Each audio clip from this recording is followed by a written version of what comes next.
gang. You spent some time incarcerated as a young man as well, but something happened in prison, and you have written about this so eloquently. Tell us about that. What happened to start that transformation for you?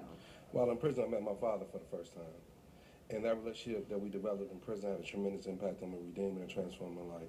Where out of that relationship, he taught me how to go inside and rebuild my broken heart as a result of growing up in an oppressed community, exploited community, and how to look at myself no longer as a predator, but as a protector in the essence of what Malcolm X did, what Huey P. Newton did, and others in terms of self-determination, in terms of fighting for the liberation of my people. And you did something remarkable. Instead of just taking that as your own private message, you went back into the neighborhood and implemented that so that other people could benefit from your lessons as well. Tell me about what you've been doing there and the change that you've seen in your own neighborhood. First, utilizing my life as a catalyst of change.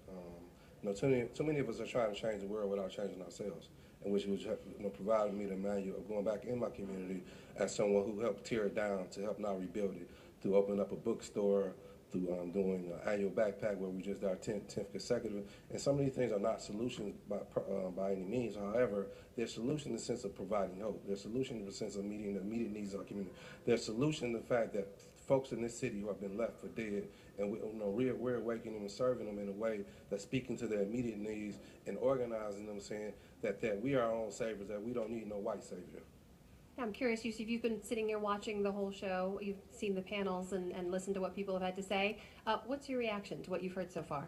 I mean, first, it's insulting to continue to use words such as rebirth or revitalization when you go to places like Dexter, Linwood, Mac, areas that you don't see a rebirth. You see exploitation.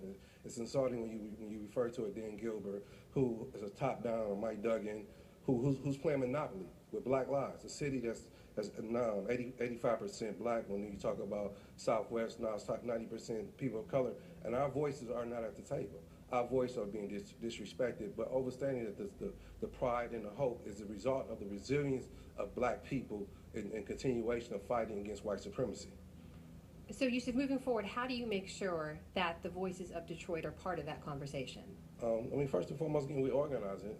We're in the process of rebuilding and rehabbing a house as a community center in our neighborhood that has been left for dead.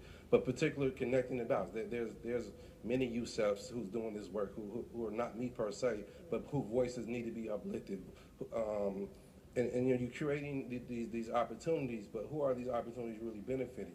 Again, you're having white men making decisions for the betterment for white people who are moving in the city, but displacing black folks. And so for the betterment of the city and that voice to happen, black folks need to continue organizing and be unapologetically being black in a way that speaks to our true sense of our self-determination.